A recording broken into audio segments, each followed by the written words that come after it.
Well, first of all, I think everybody has tremendous potential. One of the things you have to realize is that you cannot be a victim to your genetics. Your genetics must be a victim to you. And that was one of the thought processes that I had as a young man, as a teenager. I was not going to be a victim to my genetics. I mean, there's many bodybuilders around the world that I see that have tremendous potential, but we all have potential. You can't let anybody tell you you can't do something, not even yourself. But looking at some of the athletes that I meet on a regular basis around the world, one bodybuilder that comes to mind is Peter Molnar. Peter Molnar, he doesn't know how good he is. He's a tremendous physique. I don't think he really wants to be an international world champion. I think he finds great satisfaction having a sensational gym here in Hungary.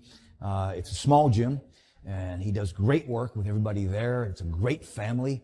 But I did tell him when I was there last year, people still, you have a lot more to give on stage yet. You're giving a lot to people in this gym.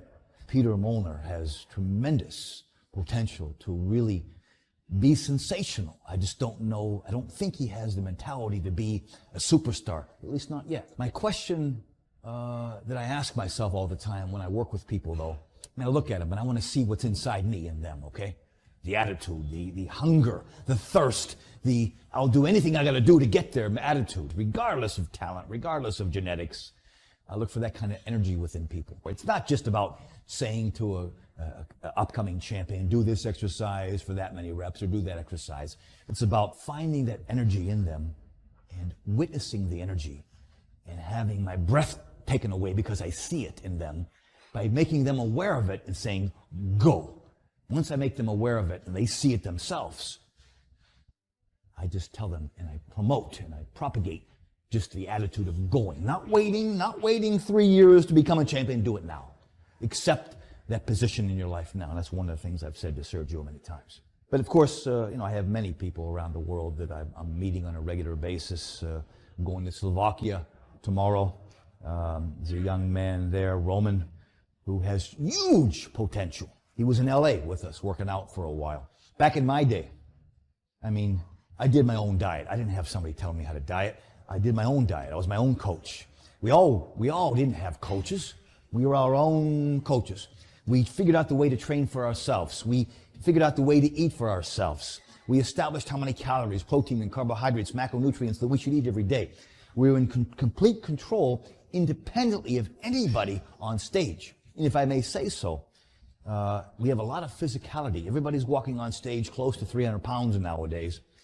But I think we need more art. By art, I don't mean, art drawings and sculpture. I mean art, the energy within, the athlete, to where they just walk on stage and they command applause from the audience. This is what Arnold taught me to do when I was his student, okay? Everybody has talent within them. You just have to ask yourself the question, is how bad do you really want it? And that's your talent. That's your most important talent. Not everybody can do that. Some great champions can't do that. If you can do that, if you can ask yourself, how bad do you really want it? If you want it so bad, you'll do anything for it, almost close to death, that's your talent. But if you have that attitude, that killer instinct, where you'll do anything it takes and everything it takes, you'll be successful, I guarantee you.